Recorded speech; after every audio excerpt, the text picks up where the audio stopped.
911, what is the location of your emergency? 4748 France Court. Is this a police or medical? My boyfriend is dead. Okay, send a line for the fire department. Do not hang up. Fire risk. Just tell me exactly what happened there.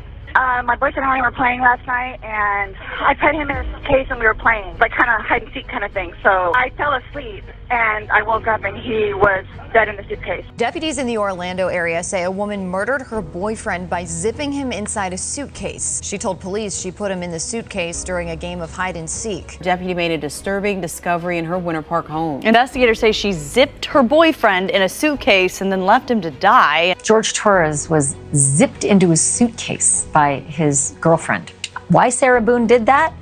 She says it was a game of hide and seek, but she's going to have to tell that to a jury. Whatever. So I came downstairs, and I was like, oh, he's in the suitcase still. My intention was not to leave him in there. Please understand that. My intention was not to leave him in there. He was a good soul. He was a perfect, but he was a good soul. He was a father. He was my son. He was an uncle. He was a cousin. And he was a friend. I can't breathe, babe. That's what I feel like when you drink on me. Sarah! Hi guys, welcome back to KW Lawholic. It's Kayla here and we're back with another case this week. If you're new, thank you for joining us. If you're not, thanks for always coming back, and let's get right into the case. Today's case is about Jorge Torres Jr., also known as George. He was born on February 13th, 1978 in Philadelphia, Pennsylvania, to his father Jorge Sr. and mother Blanca Torres. He has 9 siblings and 3 children, 2 daughters and a son. He's currently living in Orlando, Florida with his girlfriend Sarah Boone, who was 42 at the time of his death and is now 46. While not much is known about Jorge, his mother Blanca did speak out and say that she had a good son. He was just more so reserved and their family life was private. Now, if we get to the day of the crime, on February 23rd, 2020, Jorge and his girlfriend Sarah were at their apartment in Winter Park, Florida, and they were just having a good night. They were drinking some wine. They only had 1 bottle of wine while they were drinking, and they did finish the whole thing. After they had finished drinking the wine, they came to a decision that they should play hide and seek. And his girlfriend Sarah was the one that thought of it and suggested to them that maybe it would be funny if he got in a suitcase. And he also thought it was funny, so he agreed, and he voluntarily, willingly got inside the suitcase, and Sarah zipped it up. Like having a good time with one another, but we're drinking. We had a bottle of wine last night. Okay. So then it's like, we decided to play hide and seek, right? Okay. So he gets in the suitcase, okay? All we had was a bottle of wine. Literally, just a bottle of wine. Okay.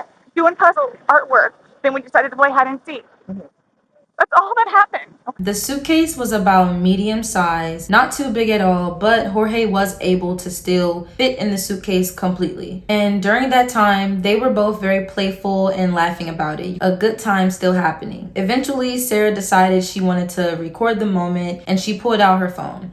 For everything you've done to me. Sarah! For everything you've done to me. Sarah! Fuck you. Sarah! Fuck you. Sarah! Stupid. She started to tease him and taunt him a little bit about how he couldn't get out the suitcase and she wasn't going to open it and things of that nature. In the video, while Sarah is laughing at Jorge, it starts to get a little disturbing because her taunting starts to seem very real and not playful anymore. In the video, Sarah says, "That's how it feels when you cheat on me." I can't breathe, babe. Oh. That's what I feel like when you drink on me. Sarah! Fuck you! Fucking breathe, Sarah! Yeah. After a while of the continuous playful manner that she has, she's the only one playing. Jorge is not playing anymore. He wants to get out. Jorge starts to repeatedly say how he can't breathe over and over again. Sarah, I can't breathe, babe. That's on you. Sarah, I can't breathe. It's on you. Sarah. He makes it clear that the jokes are over and he needs to be let out. Sarah continues to taunt him for an additional 11 minutes. She eventually went upstairs and passed out because she was so drunk and she just needed to go to bed. After Sarah went upstairs to pass out, she completely forgot her boyfriend, Jorge, in the suitcase downstairs. The problem is I fell asleep. When did you do CPR? This morning, when I found it. Before you called? Yes! 1 o'clock right now. It wasn't until February 24th, which is the next day, that Sarah woke up only to her phone ringing, and that's when she got up. Still not realizing that she left him and that he is not right there with her. So I came downstairs and I was like, oh, he's in the suitcase still. And that's when I found him and I took him out and I tried doing CPR and then I called him and then I called you guys. I fell asleep, forgetting that he was in the suitcase. So you guys were playing the hide and go seek? Yes. And at some point you put him in the suitcase? No, he got in the suitcase. So he thought it would be funny to be put in the suitcase. So I was like, okay, well, I'm going to joke with you and I'll zip you up and make him, squirm a little bit, whatever it is. But then I fell asleep.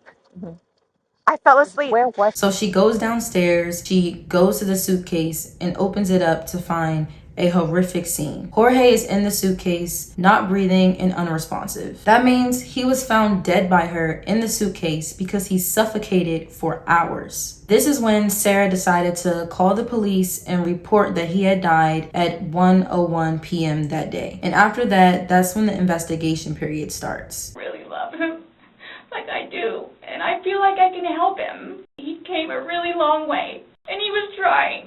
He was really trying.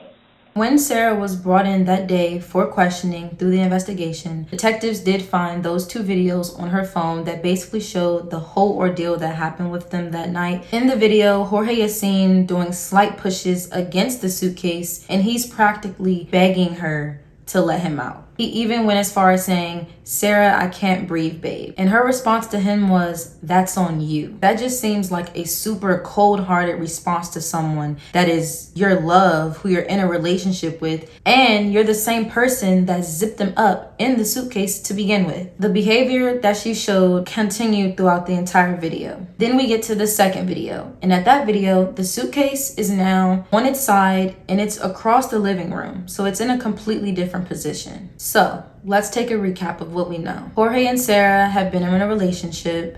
They're living together. They're in their house one day drinking some wine. They decide to play hide and seek. They do it, and one of the things they decide to hide in for Jorge is a suitcase, which Sarah zips him up in. They play for a little bit, they're laughing about it, but then the situation turns serious. And when it does, Sarah does not let him out, and Sarah is saying things to him that aren't the nicest and don't make a lot of sense of why she won't release him, especially when he's begging for his life. Jorge's autopsy said that he had scratches on his back, a large scratch on his neck, bruising on his left shoulder, and bruising from blunt force trauma on his forehead, along with a cut on his lip. When detectives questioned Sarah about the incident and Jorge's injuries, this is what she had to say. We were informed of some injuries that he has by the doctor.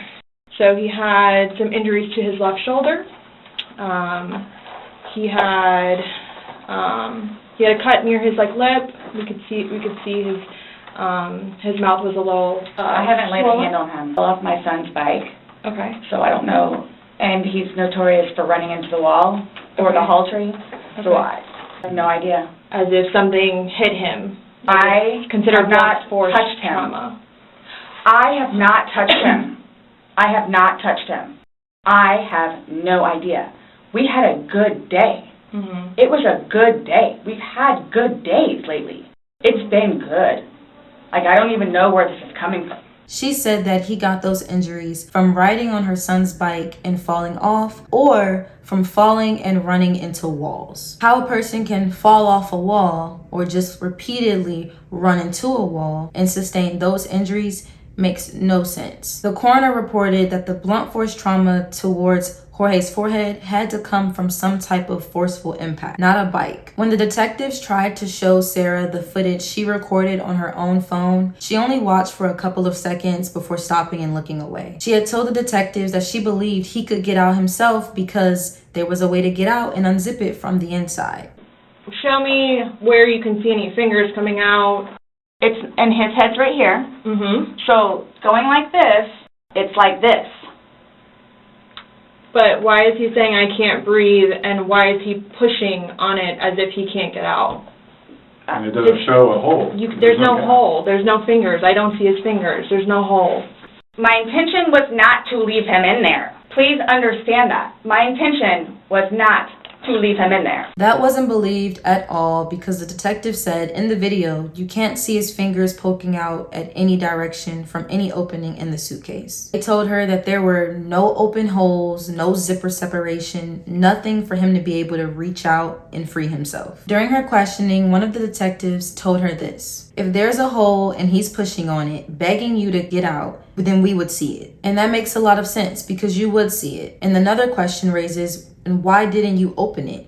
Through more and more questioning, Sarah eventually said that she had zipped it up, but not all the way, and that she would never be right after this entire incident and that the whole thing is horrific. Towards the end of her questioning, she said that she would put her hand on the Bible to show that she wasn't trying to do it with malintent. She had told the detectives that it wasn't intentional and she wouldn't do that to Jorge or anyone else. The detective told her, but you did. Simple, clear, and she had nothing to respond back with. From that day, she was jailed in Orange County and her trial started around January. At her pretrial hearing in January 2023, that's where we start to get a little bit more information about the two of them. Before his death, Jorge had been arrested multiple times for domestic violence against Sarah. Sarah also had been arrested for domestic violence charges against him as well. One day in July 2018, about a year and a half of them dating and living together, they were out at a bar together and Sarah had a guy ask her for a cigarette. And Jorge was upset about that. So they had a little bit of an argument, and when they got back to their apartment, a fight ensued. The both of them were arrested for battery charges and brought to jail. Sarah, though, had her charges and case dismissed. And after that, Jorge did have 4 more instances where he was charged with domestic violence against her. And every single time, his girlfriend Sarah was the one to bail him out of jail. In their relationship, they have a lot of issues with domestic violence, but nothing to the extent where one of them has enough motivation to kill each other. Florida is a state that recognizes spousal and battered women syndrome. And typically, this syndrome comes with a woman being the one who is the victim. But for Florida to accept it, you have to prove the limit of things. It has to be perpetual, it has to be ongoing, and it has to escalate. And for this situation, that was not the case. Sarah was not the victim. Jorge was the victim. Sarah was not harmed in any way during this situation. Because of that, the judge presiding over Sarah's case decided to charge her with second-degree murder in 2023. And with this charge, the judge stated that Sarah Boone participated in an inherently dangerous activity that was likely to result in death. The court documents say exactly this. It shows her intent and establishes the recklessness needed to be convicted on second-degree murder charges. The videos add to it with Jorge pleading for his life and her blatantly ignoring him and taunting him, saying that this is basically what he deserves. She wanted to see him suffer. Those videos is something the court will use as a death nail, basically saying the deal is sealed, it's a nail in the coffin, you're gonna go to jail for this. So after her charges, her trial has been pushed back a number of times. I can't even find a clear amount through searching and the trials because it's gotten pushed back so much. Sarah Boone has seemed to be a very difficult client to have. She has changed lawyers 9 times, and all of her former attorneys end up citing and filing motions against her so that they could step down away from her. Mr. Banquets, I'll start with you. Tell me why you're moving to withdraw. Judge, the letters that have been coming to Your Honor, derogatory berating of my services in this case, I can't effectively represent her. She doesn't trust me. She calls me a dud, I think, a buffoon, on and on and on and on. And no one should have to endure that type of derogatory comments and expect to effectively represent someone. According to court documents, and I quote, these are all of the reasonings they listed as why they couldn't be her lawyer anymore. Some of the reasons were irreconcilable differences, conflict of interest, difficult to work with, and disagreement of legal strategy. Not only that, but Sarah was also having problems with the jail staff. She was causing a number of complaints with all of them, and she wouldn't listen to blatant orders coming from the judge. Because of her behavior with the attorneys, staff, and the judge, this is what the judge finally decided. He said that Sarah will be currently representing herself because it's become apparent to the court that the defendant will not permit herself to be represented by anyone. He had said that on June 26, 2024, this case has been pending for 4 years, 3 months, and 5 days from the date of the filing of the information on March 23rd, 2020. We are in September and her case is still not finished because she is being extremely difficult and her behavior is proven to be unacceptable. One more thing that the judge said to her before he finalized and said, "This will be your trial date no matter what, nothing you do is going to stop it," was this: "Actions speak louder than words." Although the defendant's words seemingly reveal a desire to go to trial, however, as set forth here, her actions and inability to work with court-appointed counsel and private are repeated over and over. Because of that quote, and knowing that her case is publicly known in the media, all things regarding her case are considered public record. So she decided that she was going to make an ad asking for an attorney to come represent her. And in this ad, she put things on it saying, "Come and welcome yourself to an epic opportunity." She even listed all of the qualifications she wanted her lawyer to have, and there was so many. She had on there asking potential lawyers if they were ready for their close-up on national television and if they wanted to take on a challenge. Almost like this is a complete game to her, like it's not serious and that she has no respect for her boyfriend whose life is the one that is lost. Her efforts with that ad proved fruitful. A lawyer came forth, and when they came forth, the judge said, "You're not getting any time to prepare." She knew how much time she had, and she's the one who decided to play around, not take it seriously, switch people, and be difficult. And her trial is set between the days of October 17th and October 21st. So we can look forward to hearing her actual sentencing. And now, before I give my condolences, I would like to say some things that Jorge's family said to the media. His mother, Blanca, said that she had not looked at the video. She couldn't take to see any of that happening, so she chose not to watch it. But she said she will be at Sarah's trial for her son Jorge's murder, and she is seeking justice. His mom, Blanca, said, and I quote, "Every time he'd come here, he'd just stand at the wall and say, 'Mom, I love you.' And he'd look at his father and say, 'Pop, Pop, you're my hero, you're my hero.' He was a father, he was my son, he was an uncle, he was a cousin, he was a friend, he was a nephew. She didn't only kill my son, she killed that person to all of those people." She said that she doesn't feel sorry for Sarah, she just feels sad, and that she doesn't hate her. And that's a very loving thing to say when you're someone who just lost your child. She told the media that she really doesn't have it in her heart to hate anybody, and she's not gonna start now. However, once we talked to his brother, Ezekiel, he has a different story. He said that Sarah deserves to be punished for what she did. He told the media, and I quote, "This is not something that someone should just get a slap on the wrist for. Not at all. Because if it was the other way around, I know my brother would be crucified for what happened." And that's the truest statement out of all of them. If this was a different story in reversed, they would throw the whole law book at him. He would be in jail for the rest of his life. It wouldn't be a game. It wouldn't be something someone's making ads for, thinking it's just a joke. Now, I would like to give my condolences to Jorge Torres' family, to his mother and his father, all of his siblings and his children. I hope that you guys are able to get the justice you deserve and are seeking out, and that Sarah Boone can pay the price for her reckless actions, her unloving actions to someone who she's supposed to do life with and be there for. And before I leave today, I do want to share a few thoughts that popped in my brain. One being, she needs to get at least a minimum of 15 years to a max of maybe 25 with a chance of parole if alcohol was truly the influence of her decisions. I do understand that people make mistakes in life, and if it truly was a mistake, I can understand that, but you still need to pay the price. Despite that though, we all know what they say, drunk actions are sober thoughts.